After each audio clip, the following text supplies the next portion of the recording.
मी काय म्हणतो आवाज वाढवून काही उपयोग मी काय म्हणतो ऐका बच्चू कडूचा कार्यकर्ता दोन त्याच्यात सिटीतून का ऑनलाईन होते नाही दोन जणांनी ऐका दोन जणांनी इथून करून देते दोनच्या मोबाईल वरून करून दोन जणांनी हे आमचे बीजेपीचे कार्यकर्ते आहेत त्यांनी मोर्शी प्रहारच्या कार्यकर्त्यांना माहित नाही मग हाय प्रहारचे की कशाचे होतं त्यांनी 1235 रुपये देऊन तिथून ऑनलाईन केलं. ते दोन्ही पुरोहितच आहे. कुठूनही होते तुमच्या मोबाईल वरून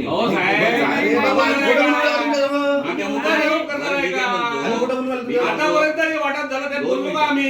मी काय म्हणतो तुम्ही फॉर्म आणा मी तुमच्या मोबाईल वरून करून नाही असं नाही. पण एक मिनिट तुम्हाला काय नाही सांगा हे पांढर रस्त्याचं प्रकरण आहे सगळं जण पाक आहे. हे बच्चू कडूच्या कार्यकर्त्याचं सिंगल वॉर्ड पासून 5 फूट अंतर सोडून बांधणी पोचली आणि इकडे दुसऱ्या कार्यकर्त्याच्या आमच्या वावरात 5 फूट अंतर घातलं. माग अर्धतापून आंदोलन केलं. हे असे काम होते ना साहेब. हे काय हे पावर 20 वर्षाची घाण आहे साहेब. यावेळी 2024 साफ करणार म्हणजे करणार एवढं लक्षात ठेवा. 20 वर्षाची घाण आहे. सगळे अधिकारी दत्तात त्याला तहसीलदार पासून एसडीओ पर्यंत ग्रामपंचायतीचे निर्णय फिरवले जातात आणि दबावाखाली मला तुम्ही सांगा सगळे अधिकारी खूप त्याची. आणि सगळ्यात महत्वाची गोष्ट आहे नवीन नोंदणीसाठी नूतनीकरणाकरिता तुम्ही त्या ग्रामसेवकाचा सही शिक्का मागता.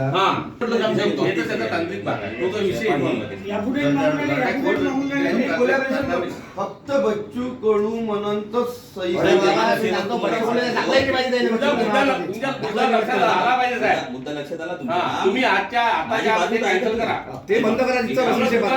ग्रामसेवकाला प्रमाणपत्र देणं समजा याच्यावरचा ऑथॉरिटी त्याच्या संदर्भात हा व्हिडिओ त्याच्यात डिसाईड करतो आणि तो ग्रामसेवक माणूस वाटता का तुम्ही ग्रामसेवकाचा माणूस वाटता का तुम्ही प्रमाणपत्राचं सांगतोय नाही मला हे सांगा तुम्ही ग्रामपंचायतचा सही शिक्का घेताना तर मग ग्रामपंचायतच्याच वाटत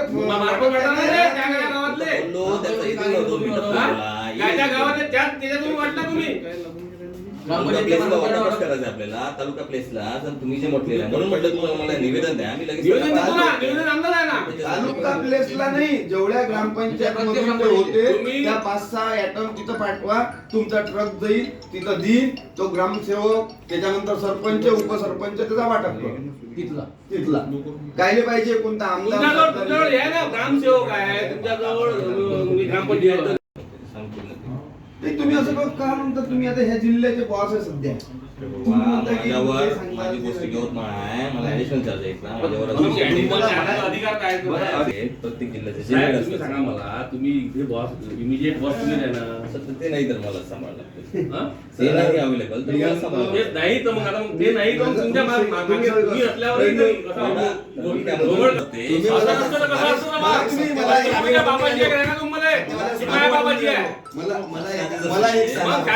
तुमच्या आशीर्वादाने चालू आहे तिथं. मला एक सांगा सगळ्यात महत्वाची गोष्ट ही शासकीय योजना आहे.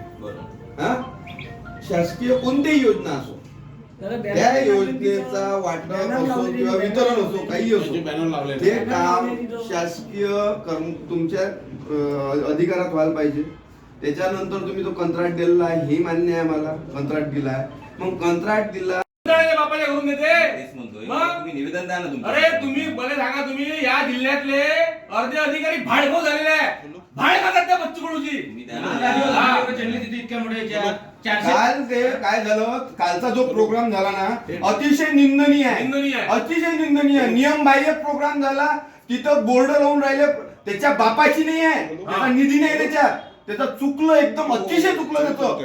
त्याने जो कार्यक्रम 180 पेट्या वाटप होता 4000 लोक बोलवून ठेवले. बरं पत्रोडून लोक आले सरकारमधून लोक आले. या पतोडच्या लोकांचं आमच्या तालुक्यात कोणतं काम आहे. तुम्ही आजच्या आज हे प्रक्रिया रद्द करा साहेब.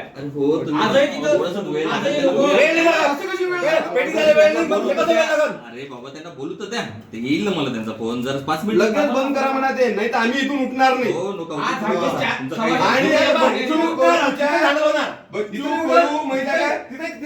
प्रसिद्धीची एवढी भूक लागलेली आहे एखाद्या बैलाचं लेकरू झालं का नाही प्रसिद्धी घ्यायला तयार नाही. किती वाजता कॉल आला 4 वाजून 47 मिनिटाचा एवढी प्रसिद्धीची भूक आहे. थांबले तिथं एएम आहे तो पीएम नाहीये. योजना शासनाच्या एएम ला तिथून कॉल आला यांना कारण 4 वाजतापासून लोक तिथं हजर आहेत फक्त पेट्यासाठी. एएम आहे तो पीएम नाहीये. निवेदन कुठे निवेदन कुठे निवेदन ह्या ज्या राजमिस्त्रीच्या ज्या किट वाटप केल्या जातात, या किट वाटप या कामगार आयुक्तांच्या म्हणजे दिरंगाईमुळं किंवा आमदाराच्या दबावामुळं या सार्वजनिक ठिकाणी वाटल्या जातात. आणि सेतू जे आहे त्या सेतूतूनही एकाच सेतूतून जो आमदारांचे पी आहे त्याच सेतूमधून त्या ऑनलाईन केल्या जाते आणि 1235 रुपये लोकांकडून उकळले जातात. दुसरी गोष्ट, आपल्या आमदारांच्या दबावाखाली बच्चू कडू, या आमच्या मतदारसंघाचे आमदार बच्चू कडू यांच्या दबावाखाली हे सर्व डिपार्टमेंट काम करत आहे. आणि आतापर्यंत म्हणजे CSR फंडमधून जे जेवणाचे डबे वाटप केले जात होते वीटभट्टी कामगारांसाठी, ते सुद्धा प्रहारच्या कार्यालयातून वाटप केले जात होते. त्यालाही आम्ही पायबंद म्हणजे घालायला भाग पडलं. आणि आता काल जे झालं, काल 180 किट वाटप करायच्या होत्या आणि पहाटे 4 वाजतापासून लोक तिथे हजर असताना म्हणजे त्या चेंगराचेंगरीत काही लोकांच्या गळ्यातले चेन गेल्या. म्हणजे 50-50 एकराच्या शेतकऱ्यांना तिथं किट वाटप केले जातात आणि खरे लाभार्थी याच्यापासून वंचित आहेत. आणि सगळे काय राजमिस्त्री काय आपल्या चांदूर तालुक्यात अचलपूर मतदारसंघातच जन्माला आले का अशी शंका येते.